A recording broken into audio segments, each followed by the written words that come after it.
बिस्मिल्लाहिर्रहमानिर्रहीम। अस्सलाम वालेकुम नादरीन, आप यूट्यूब चैनल देख रहे हैं। मैं इमरान खान हूँ। जो डट कर सामना कर रहा है तो वो इमरान खान है। बाकी लोग आवाज़ उठाते हैं, जोर लगाते हैं, कोशिश करते हैं, लेकिन इसके बावजूद कोई और रास्ता बचा नहीं इमरान खान के पास कि वो इस रजीम के खिलाफ लड़े या इसके साथ डील करे। अब दो ही चीज़ें रह गई है ना। इमरान खान के बाहर आने का कोई तीसरा रास्ता तो है नहीं। या तो डील की जाए इसी एस्टेब्लिशमेंट के साथ, या फिर इमरान खान साहब इस एस्टेब्लिशमेंट को शिकस्त दे दें और डटे रहे, खड़े रहे इस एस्टेब्लिशमेंट के खिलाफ। फिलहाल कोई काबिल जिक्र जिद्दोजहद अभी बाकी नहीं है और इमरान खान के नाम के ऊपर सिर्फ जलसे जुलूस हो रहे हैं। जो इमरान खान ने स्ट्रीट मूवमेंट का कहा था वो अभी तक शुरू नहीं हुई।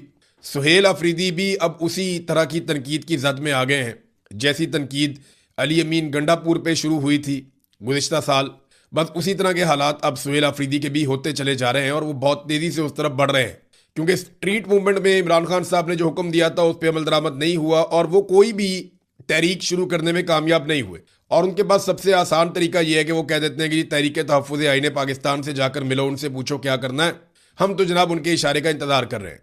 लेकिन मैं एक हकीकत आपके सामने रखता हूँ कि अगर तहरीक तहफ़्फ़ुज़ आईन पाकिस्तान आज भी कहे ना कि सुहेल अफरीदी 10 लाख आदमी लेकर आप इस्लामाबाद पहुंचे, तो मुझे नहीं लगता कि वो 50-60 हज़ार आदमी से ज़्यादा इकट्ठा कर पाएंगे इस वक्त भी। उसकी वजह यह है कि वो मोमेंटम जो गलियों में बनना था, चौक चौराहों में बनना था, वो मोमेंटम खैबर पख्तूनख्वा की लेवल तक भी पाकिस्तान तहरीक इंसाफ नहीं बना पाई। हाँ, जलसे हैं, तहरीक इंसाफ सबसे बड़े जलसे कर सकती है, माजी में भी करती रही है, इमरान खान के नाम पे लोग निकलते हैं, लेकिन जिस स्ट्रीट मूवमेंट का इमरान खान ने कहा था वो नहीं है ना। देखिए, इसीलिए अब मुराद सईद जैसा आदमी जिसने काफ़ी अपने आप को होल्ड करके रखा, वो बोलने पर मजबूर हो गया। मुराद सईद ने साफ बताना शुरू कर दिया। और कर्नल वाला जो वाकया मुराद सईद ने बताया कि कर्नल को जाकर कहते हैं कि इमरान खान ने तो बाहर आना नहीं, मुराद सईद तो पागल है, ये तो जिस दिन आएगा मारा जाएगा। ये मुराद सईद का एक बहुत करीबी आदमी है जिसने जाकर ये कर्नल से बात की। तो ये जो सुहेल अफरीदी की खैबर पख्तूनख्वा हुकूमत है वो अब वैसी नहीं है जिस मिशन के साथ उसको बनाया गया था, या कम से कम इस वक्त वो नहीं कर रही जो उनसे तवक्को की जा रही थी पाकिस्तान तहरीक इंसाफ की जानिब से या इमरान खान की जानिब से। लेकिन फिर भी क्योंकि ये हुकूमत इमरान खान ने बनाई है, इस हुकूमत को चलना भी है और इस हुकूमत के साथ गुजारा भी करना पड़ेगा, तो अभी तो हालात इसी तरह रहेंगे। इमरान खान साहब को अगर कोई अदालतों से रिलीफ की तवक्को थी तो याद रखिएगा कि वो 26वीं और 27वीं आईनी तरमीम के बाद ख़त्म हो गई। मैंने कई मरतबा आपको ये कहा था 26वीं और 27वीं आईनी तरमीम से पहले कि जिस दिन अदालतों में ये केस जाएगा उस दिन ये रद्दी की टोकरी में जाएगा, चाहे वो अलकादर वाला हो, चाहे वो तोशा खाना वाला हो, चाहे वो इद्दत वाला हो। इद्दत वाला तो गया ना, रद्दी की टोकरी में गया। साइफर वाला भी गया, रद्दी की टोकरी में गया। लेकिन ये बड़े बड़े मुकदमात जो खत्म हुए रद्दी की टोकरी में गए, ये 26वीं और 27वीं आईनी तरमीम से पहले गए। 26वीं और 27वीं आईनी तरमीम के बाद जो अदलिया के साथ कर दिया गया, यानी 6 ऐसे जजेस थे जिन्होंने कहा कि पाकिस्तान की एजेंसियां हमें तंग कर रही हैं, हरासा कर रही हैं। 3 को ज़बरदस्ती ट्रांसफ़र कर दिया, 1 को नौकरी से निकाल दिया, 1 पे रेफरेंस है और 1 ने माफ़ी तलाफ़ी कर ली। ये तो इन्होंने निशान इबरत बना लिया, जजों से बदला ले लिया और पूरे निज़ाम को पैगाम दे दिया कि हमारे खिलाफ जो भी जाएगा उसके साथ हम यही करेंगे। और ये सिलसिला रुक नहीं रहा। इमरान खान इस अदलिया के जरिए कभी बाहर नहीं आ सकता जब तक कि एस्टेब्लिशमेंट को दीवार के साथ नहीं लगाया जाएगा। अगर एस्टेब्लिशमेंट पीछे हटेगी तो इमरान खान की रिहाई होगी। दो ही सूरतें, या तो एस्टेब्लिशमेंट को दीवार के साथ लगाना पड़ेगा, उन्हें मजबूर करना पड़ेगा कि वो पीछे हट जाएं, उन पर दबाव डालना पड़ेगा, और दूसरा रास्ता ये है कि एस्टेब्लिशमेंट के मुतालबात मानकर इक़्तिदार ले लिया जाए और इज्जत हमेशा के लिए गंवा ली जाए। दूसरा आसान रास्ता ये है। नाज़रीन, इमरान खान साहब ने जब रजीम चेंज ऑपरेशन हुआ था तो तब एक और बात भी कही थी और आज वो बात सच साबित हो रही है। इमरान खान ने जब शहबाज शरीफ को वज़ीर आज़म मुसल्लत किया गया ना, तो इमरान खान ने तारीखी बात कही थी। उन्होंने कहा था कि अब इस मुसल्लत शुदा निज़ाम को हज़म करने के लिए हर इदारे को तबाह किया जाएगा, क्योंकि अवाम इसे कबूल नहीं करेगी, और फिर इदारों को तबाह करके ये हर चीज़ को अपनी मर्जी के मुताबिक बनाएंगे। अब नतीजा आपके सामने है। पाकिस्तान का जो सबसे बड़ा इदारा माना जाता था पाकिस्तान की मिलिट्री, उसको भी तबाह बर्बाद कर दिया गया। जिस तरीके से आर्मी चीफ की एक्सटेंशन का तरीकाकार बदल दिया गया, जिस तरीके से उन्हें ताहयात इस्तिस्ना दे दिया गया, जिस तरीके से उसको सियासत के अंदर इन्वॉल्व कर दिया गया, और अब तो बड़े फ़ख्र से सीना ठोक कर कहा जाता है कि हाइब्रिड निज़ाम चल रहा है, जर्नैल और सियासतदान मिलकर मुल्क को चला रहे हैं। इमरान खान ने जो कहा था वो हमने होता हुआ देखा, अदलिया के साथ, पुलिस के साथ, ब्यूरोक्रेसी के साथ। तो तमाम जगह पे हमने वो तबाही अपनी आंखों से देखी। पीआईए जैसा इदारा जो है इन्होंने ओने पोने बेच दिया। तो क्योंकि ये तब्दीली बड़ी खौफनाक थी, इस रजीम को मुसल्लत किया गया था, और क्योंकि ये हज़म नहीं हो रहा था किसी को, तो उसे हज़म करने के लिए इमरान खान ने जो जो कहा वो हमने अब होता हुआ देखा। देखिए, ये अवाम से बदला भी लेते हैं, अवाम का मजाक उड़ाते हैं, फिर इंजॉय भी करते हैं। मिसाल के तौर पर यह खबर आप देखिए कि बिजली की कीमत में इस हुकूमत ने कमी की है और एक अजीबो गरीब किस्म का रिलीफ अवाम को दिया, 1 पैसा फी यूनिट। यानी अगर आप बहुत अमीर आदमी हैं और बहुत तगड़े आदमी हैं, आप 1000 यूनिट जला सकते हैं तो आपको 10 रुपए बच जाएंगे। मैं वैसे ही आपको मिसाल दे रहा हूं, कैलकुलेशन में आपको 1 पैसे की वैल्यू बता रहा हूं। अगर आप 200 यूनिट बिजली इस्तेमाल करते हैं, जो नॉर्मली सार्फिन की बहुत बड़ी तादाद करती है, तो आपके बिजली के बिल के अंदर जो बचत होगी वो 2 रुपए की होगी। आप यहां से अंदाजा कीजिए कि इन्होंने कई गुना बिजली की कीमतें बढ़ाई और जब आवाम को रिलीफ देने का वक्त आया तो 1 पैसे का रिलीफ इन्होंने आवाम को दिया। ये आवाम का मजाक उड़ाते हैं, उनसे बदला ले रहे हैं इस बात का कि अवाम ने इन्हें वोट क्यों नहीं दिए, और रोजाना की बुनियाद पे ये अवाम से बदला लेते हैं। मरियम नवाज ने कल एक दावा किया, बहुत अजीबोगरीब किस्म का दावा कर दिया जी मैं तनख्वाह नहीं लेती। तो मरियम नवाज तनख्वाह तो नहीं लेती, लेकिन फॉर्म 47 ले लेती, जाली हुकूमत ले लेती है, महर शराफत से इलेक्शन हार के सीट ले लेती है, अयाशी वाला लग्जरी जहाज अरबों रुपए का वो ले लेती है।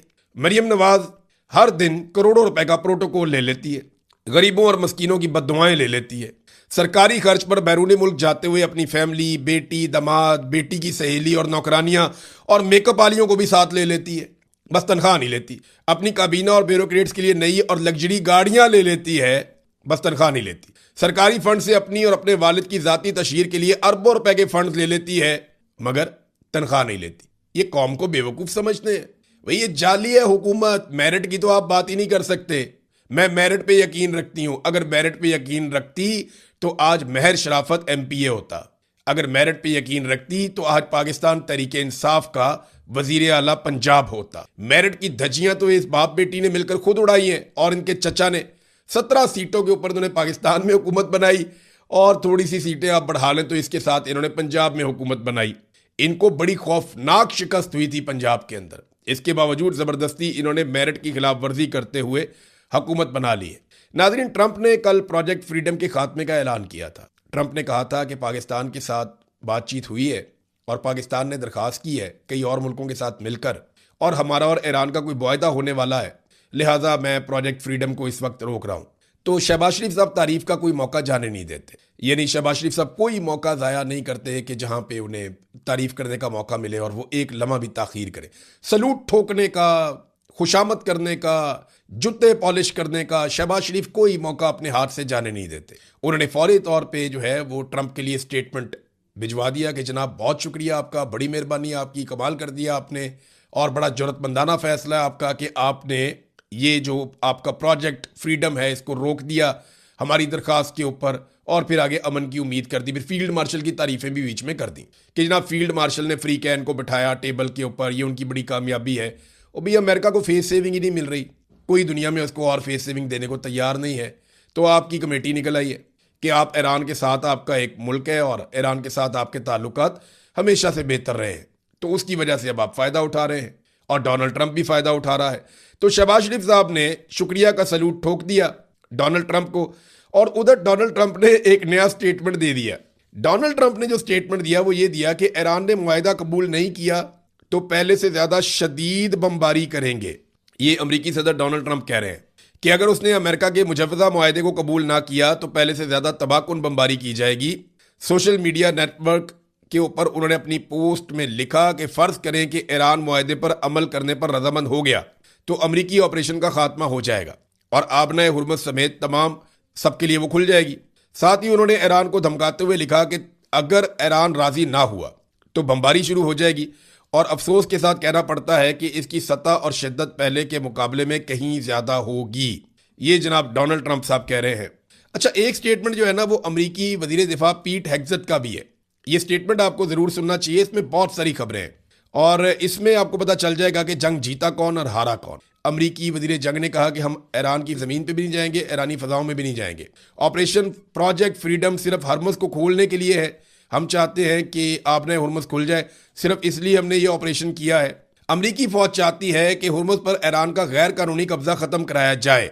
ये अमरीकी फ़ौज का इस वक्त का जो मिशन है वो ये है कि आपने हुर्मुज़ के ऊपर जो ईरान का एक कंट्रोल है वो कंट्रोल उनसे ले लिया जाए और ख़त्म किया जाए।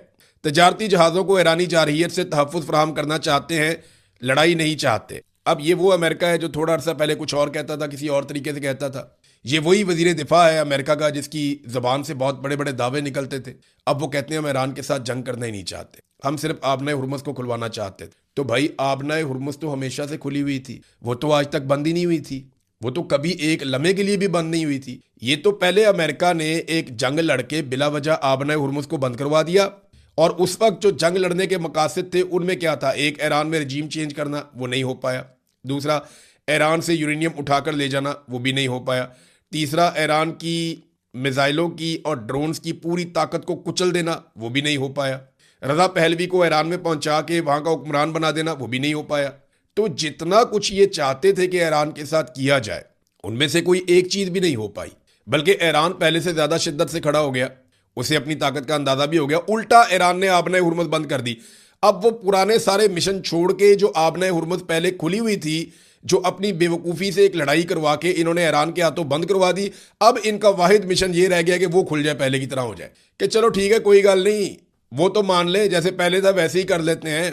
तो ईरान अब उसके ऊपर भी नहीं मान रहा। इसकी ना मिसाल आप ऐसे ले लें कि जैसे एक आदमी ज़मीन पे कब्जा लेने के लिए गया और वहां पे लड़ाई हो गई, वो आदमी वहां से भागा और उसके जूते वहीं पे ज़मीन पे रह गए, और अब वो मुज़ाकरात इस बात पे कर रहा है कि यार कब्जा नहीं देंदे, ना दो यार, मेरी जूती दे वापस कर दो।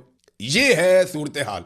अगर एग्जैक्ट मैं इसका नक्शा खींचूं तो वो ये है कि इसराइल के कहने पे अमेरिका कब्जा लेने गया था, उधर अमेरिका का जूता रह गया लड़ाई में, और जूता छोड़ के ये भाग गए। अब ये मुज़ाकरात इस बात पे कर रहे हैं यार साड़ी जूती दे वापस कर दो, लड़ाई तो छोड़ो, दफा करो, कब्जा रहने दो। तो ये एक्चुअल सूरत हाल अब इस तरह की है। नादरीन, सेंटकॉम ने ना 3 चीजों पे ब्रीफिंग दी थी डोनाल्ड ट्रंप को, और एक खुफिया मुलाकात भी रिपोर्ट हुई है CNN के मुताबिक, जो डोनाल्ड ट्रंप की और सेंटकॉम कमांडर की हुई थी, जनरल कूपर की। उसके बाद जनरल कूपर फौरी तौर पे मिडिल ईस्ट पहुंच गए थे आबनाए हुर्मुज़ को खुलवाने के लिए। अब एक बात आप अपने जहन में रखें कि 3 ऑप्शन में से एक ऑप्शन ये था कि ताकत के बलबूते पे सारी दुनिया को साथ मिलाकर एक हल्ला मारेंगे और आबनाए हुर्मुज़ को हम खुलवा लेंगे। लेकिन डोनाल्ड ट्रंप की बात पे मुमालिक ने, उनके जहाज़ों ने, उन्होंने यकीन नहीं किया।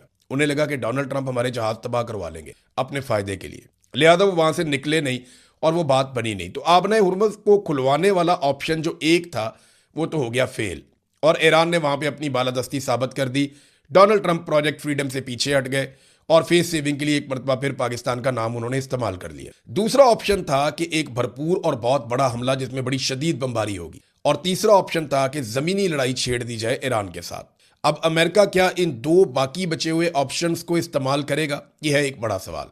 एक खबर यह भी है कि ईरानी वजीर खारजा पहुंचे हैं चाइना में, और वहां पे एक स्टेटमेंट जारी किया गया है। अमेरिका के साथ मुज़ाकरात में सिर्फ एक मुनसिफाना और जामे मुआहदा ही काबिल कबूल है, ये ईरान ने कहा कि हम नाइंसाफ़ी कबूल नहीं करेंगे, एक मुनसिफाना हमारा एक मुआहदा हो जो काबिल कबूल होगा।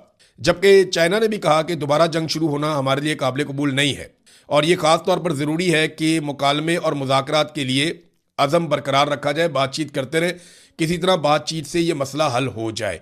तो उम्मीद ये की जाती है कि अमेरिका ने बेशक बहुत तैयारियां की, बहुत ज़्यादा हथियार पहुंचाए, बड़ा जोर लगाया, लेकिन इसके बावजूद बात बनी नहीं। उम्मीद है कि अब दोबारा जंग नहीं होगी और हालात बेहतरी की तरफ जाएंगे, मगर कुछ कह नहीं सकते क्योंकि जितनी शर्मिंदगी अमेरिका को और डोनाल्ड ट्रंप को हुई है, अब उन्हें फेस सेविंग तो चाहिए। तो क्या इतनी बड़ी फेस सेविंग उन्हें मिल जाएगी, ये सवाल अपनी जगह पे बरकरार रहेगा। नादरीन, इंटरनेशनल मार्केट में जैसे कोई थोड़ी सी अच्छी खबरें आई हैं तो तेल की कीमतें नीचे चली गई। अब पाकिस्तान के अंदर हुकूमत को फौरी तौर पे अवाम को तेल की कीमतों के हवाले से रिलीफ देना चाहिए। देखना, जो ये कीमत बढ़ाते हैं तो ये 2 घंटे में बढ़ा देते हैं, 4 घंटे में बढ़ा देते हैं, तब ये घंटों के अंदर काम डाल देते हैं। जब ये कीमतें कम करते हैं तो ये हफ्ते ले लेते हैं, बढ़ाते हैं तो बहुत ज़्यादा बढ़ाते हैं, कम करते हैं तो बहुत थोड़ी कम करते हैं। अब असद उमर साहब ने इस पर एक ट्वीट किया और बात उनकी ठीक है। उन्होंने कहा जी अमेरिका की फीकस आमदनी पाकिस्तानियों से 50 गुना ज़्यादा है, यानी एक अमरीकी जितने पैसे कमाता है वो पाकिस्तानी से 50 गुना ज़्यादा पैसे कमाता है। यानी एक पाकिस्तानी अगर 1 रुपया कमाता है तो अमरीकी 50 रुपये कमाता है। उनकी आमदन पाकिस्तानियों से इतनी ज़्यादा है। वहाँ ईरान जंग की वजह से पेट्रोल की कीमत पाकिस्तानी रुपए में 330 रुपये फी लीटर हो गई है। यानी अमेरिका में ये जो जंग लगी है इसकी वजह से पेट्रोल की कीमत 330 रुपये फी लीटर हुई है और पूरे मुल्क में वावेला मचा हुआ है। हालांकि वो पाकिस्तानियों से 50 गुना ज़्यादा कमाते हैं। पाकिस्तानियों से 50 गुना ज़्यादा कमा के वो 330 रुपये का पेट्रोल पे राजी नहीं है, वो गले पड़े हुए हैं हुकूमत के। लेकिन पाकिस्तान में पेट्रोल 400 रुपए फी लीटर है और पाकिस्तानी अल्हम्दुलिल्लाह सब्र और शुक्र से जिंदगी गुजार रहे हैं। हमारी कौम ना हुक्मरानी के लिए बेहतरीन है। अगर किसी ने हुक्मरानी करनी है ना तो पाकिस्तानियों पे आके, इसलिए तो अंग्रेज आके यहाँ पे हुक्मरानी करके चला गया था। ये लोग सब्र शुक्र कर लेते हैं, ये लोग गुजारा कर लेते हैं, ये लोग अपने हक के लिए खड़े नहीं होते। इनकी सोच में आजादी नहीं है और जब तक सोच के अंदर आजादी पैदा नहीं होगी, नई नस्ल बहुत मुख्तलिफ है, वो इनको बताएगी आने वाले वक्त में कि एक्चुअली आजादी किस तरह ली जाती है। लेकिन अभी इस वक्त तक तो पाकिस्तान के हालात आपके सामने हैं। लोग बर्दाश्त कर जाते हैं, गाली देते हैं, बदतमीजी करते हैं, फिर घर चले जाते हैं, इकट्ठे नहीं हो पाते। और उसकी बड़ी वजह यह है कि पाकिस्तान में कभी भी प्रॉपर अपोजिशन नहीं हो पाई। जब भी कोई अपोजिशन में आता है तो वो एस्टेब्लिशमेंट की तरफ देखता रहता है।